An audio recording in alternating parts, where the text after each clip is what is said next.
So Coulomb was able to calculate if you have continuous charge distribution based on the knowledge of a single charge. If you have a continuous distribution, but locally each point is only comprised of a single charge, so once you know the single charge E-field distribution, you can just sum them all up, right? So these are the three potential charge distributions: volume, surface, two-dimensional distribution, and line distribution, the one-dimensional distribution. So starting from the discrete charge, you have the charge value, and now you have distributions, you have charge densities, right? So one thing I have to note is the unit vector AR here is not limited to spherical coordinate, okay? This AR means the distance vector from your observation point to that differential charge segment, all right? So this R is changing. This is not limited to spherical coordinate. Okay, so now we're going to look into one practical problem. Assume we have a uniformly distributed charge into a line geometry.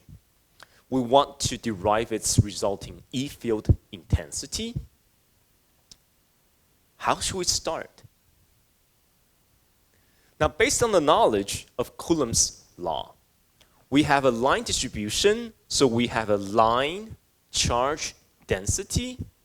So in this case, the integration is only one-dimensional. It's just along the line, right? So dl prime. So again, you see differential length for different orthogonal coordinate system will be extremely important. So now we're going to invoke this equation.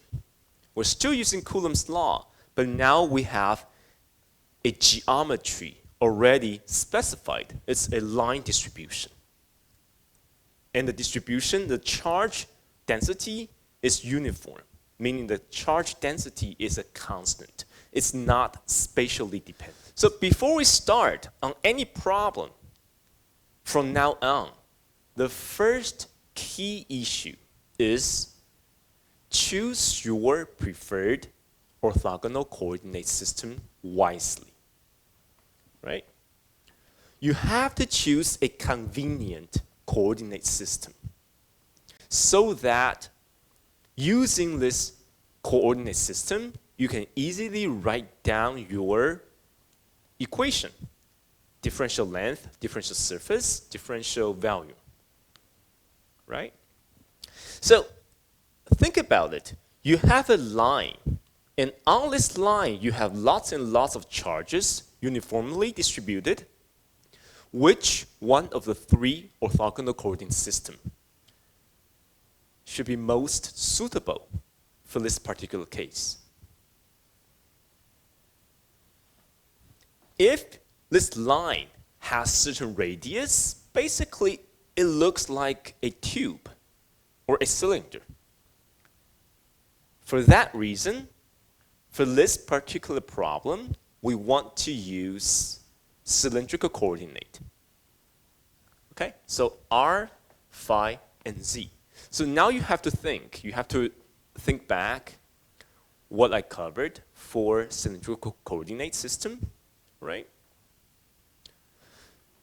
So we are going to invoke the Coulomb's law. So we have to know how to write down the unit vector for each differential charge segment, right? So let's first take care of this AR, unit vector.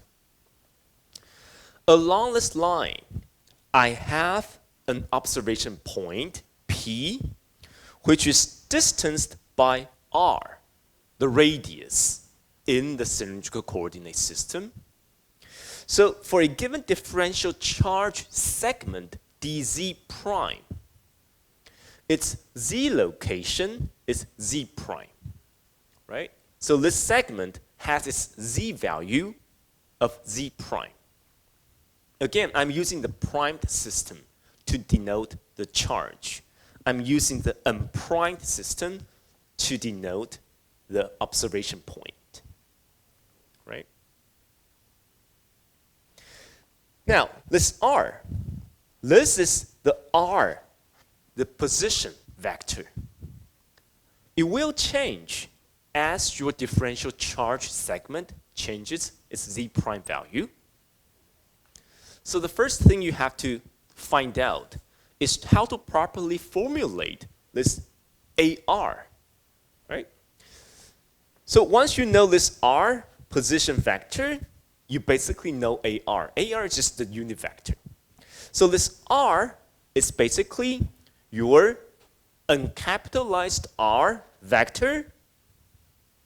That's a distance from the observation point to the center of your infinitely long line distribution. So this is a radius. Radius minus z prime vector gives you R vector. Okay? So this R vector is your uncapitalized radius vector minus z prime vector, right? So once you know this R vector, you know its unit vector. You just divide it by its absolute value, its length. What about dl prime? dl prime is the differential length that you are going to integrate for this uniformly distributed line. So in this case, we can just integrate from negative z to positive z, from negative infinity all the way to positive infinity, assuming this line is super, super long, right? So in this case, since we have invoked cylindrical coordinate system, here dl prime is just dz prime. Okay, it's in the z direction with an amount of dz. Again, I'm using the primed system to denote I'm working on the charges.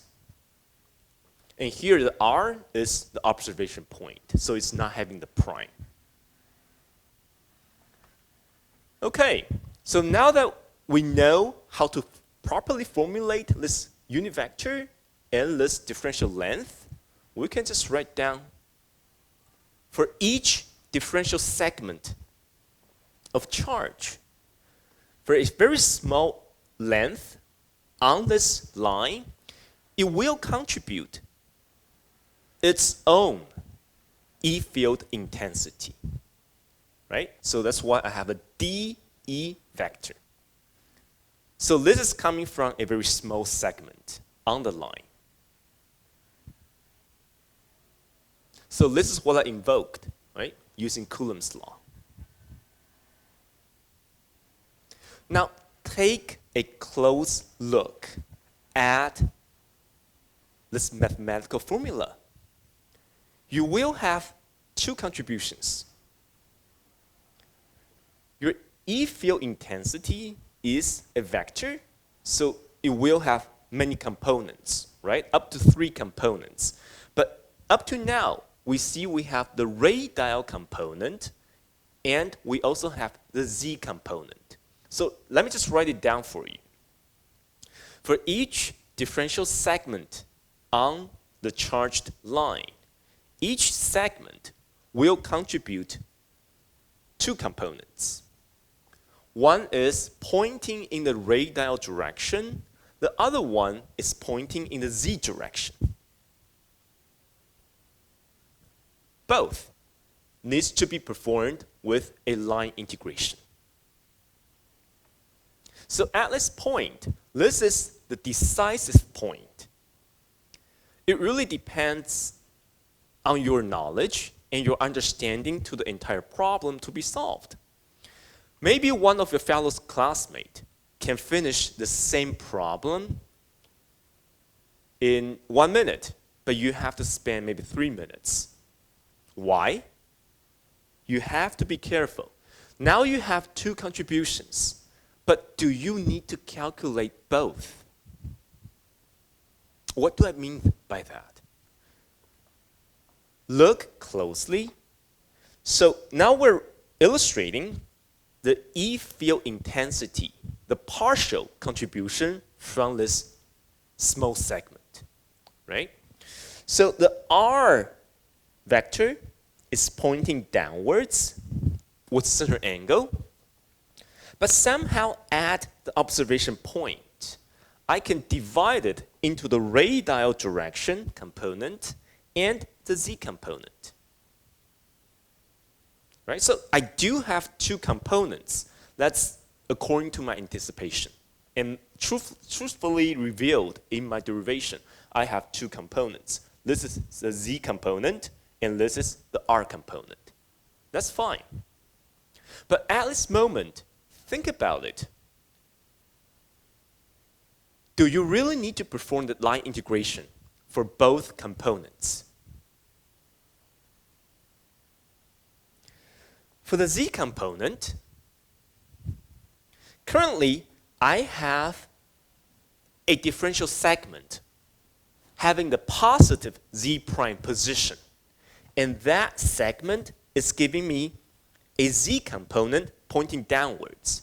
So here I have assumed my charge distribution is having positive charges. Right? So all the fields are pointing away from the line. And therefore, when I have a positive Z offset, that creates a downward E field intensity component in the Z direction. But now the argument is, for every differential segment, well, on top, having the positive Z prime value, I can find a corresponding differential segment at the bottom, right? Because in the end, I have to integrate all Z prime positions. So I can find a corresponding, having some symmetry. So having a negative Z prime value down here. And that differential segment is going to contribute a reversed Z component, right? So for a differential segment down here, it will contribute the E field intensity in this direction. So I can divide it into a positive Z component and still a positive R component. Therefore, you can see the Z components are eventually going to be canceled out completely. But the R component will be accumulated for all the differential segments. All right? So this is the decisive point where you have to understand, do you anticipate non-zero field components? If there are non-zero components after the line integration, that's the component you have to perform the integration. So in this case, through our analysis, the Z component will eventually vanish due to symmetry. On top, you have a downward Z component. On the bottom, you have an equivalent amount but pointing in the reverse direction. They cancel out. So the Z components do not need to be calculated. You only need to evaluate the R component. If you don't understand this, you have to perform both integrations. You spend 3 minutes. But your fellow classmate, who's very smart, who understands about the system due to symmetry, he only needs to calculate one line integration. So maybe 1.5 minutes. Okay? Makes sense, right? All right, so we only need to evaluate or calculate the R component, right? So we only have the R component. We perform the line integration. Now, limited by our mathematical skill, we don't have a way to directly integrate this type of integrants, okay? So now we rely on trigonometry, And that's why we learned in high school or junior high school. So we can convert this problem into trigonometry because we have a triangle here, right? So z prime, this z prime divided by r is tangent theta. All you have to do is define the angle. As we perform the line integration, we're changing the z prime value, and equivalently, we're changing this theta value. Okay, so theta is defined by this r position factor, the angle between this r and this uncapitalized radius r. Okay, so z prime is r, the radius, times tangent theta. You differentiate on both sides, so d theta prime. dz prime is r secant squared theta d theta. So now we replace that into here. And we also replace z prime with r tangent. So everything turns into a simple trigonometry integration. Okay, so this is z prime is r tangent theta. So that's the reason why I have tangent squared, because I have z prime squared. And if you still remember, 1 plus tangent squared is itself secant squared. All right, so this integration is very simple and straightforward. I'll go quicker because everything here is just mathematical derivations. So in the end, whenever we need to solve a problem in electromagnetics, the first important thing is to choose a good coordinate system for you to work with. If you choose a wrong coordinate system, you can still get the same answer, but you have a lot of processes. So here, we chose cylindrical coordinate. It's easy. All right, easy and straightforward. And in the middle, whenever you have multiple E-field components, like in this case we have 2, but maybe one of the component will be canceled out completely due to the symmetry of your geometry. You don't need to calculate it. That saves time. But at the same time, it relies on your basic understanding to the problem to be solved. And that's what I want to emphasize. I'm not here to teach you about mathematical derivation. I'm here to teach you the physical senses. You need to be able to judge which element, which component will be canceled out. That's really your understanding. All right, so this is a very simple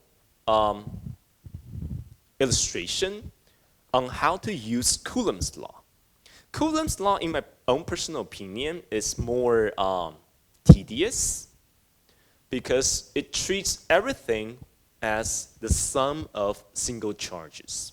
So you have to do a lot of integrations.